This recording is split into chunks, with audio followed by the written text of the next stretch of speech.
كل نفس ذائقة الموت وإنما توفون أجوركم يوم القيامة فمن زحزح عن النار وادخل الجنة فقد فاز وما الحياة الدنيا إلا متاع الغرور. قدرمنو او محترم ورونو، السلام علیکم ورحمت الله تعالی وبرکاته. زه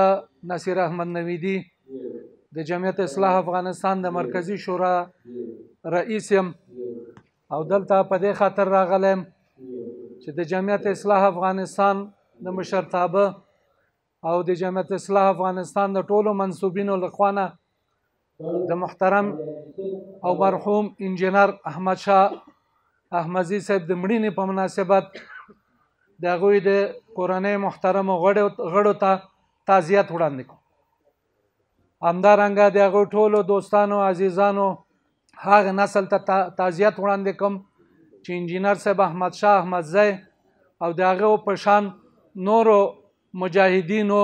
او دعوتګرانو د هغوی په روزلو کې او د هغوی په تقدیمولو کې د دې ټولنې لپاره زحمتونه ګاللي دي او تکلیفونه وستلی دي. عزیزانو د تقریر وخت خو نه دی چې زه اوږدې خبرې کوم، خو دومره ویلی شم چې انجینر صاحب احمد شاه احمدزي د پانتوني مبارزاتو نه راواخله، بیا د داود خان د مستبدې دورې پورې او بیا د مهاجرت او جهاد تر دوران پورې او د هغې نه پس چې کوم امتحانات او مختلف دورونه په افغانستان باندې راغله، یو د هغه کسانو نه و چې د ډیرو فتنو نه یې ځان وکولی شو وساتي او په هر دور او په هر زمانه کې هغې خپل مناسب موقف او خپل مناسب دریځ درلودو. په تیرو 20 کلونو کې چې طبعا د ډیرو فرصتونو نه هم ډکه دوره وه او د ډیرو توطئو او فتنو نه هم ډکه دوره وه، انجینر صاحب یقینا یو مثالي ژوند تیر کړ. هغې ډیر کوشش ونه کړو چې ځان ته تبارز ورکړي او په سیاسي صحنه کې یو شی مطرح شي یا کوم کار وکړي،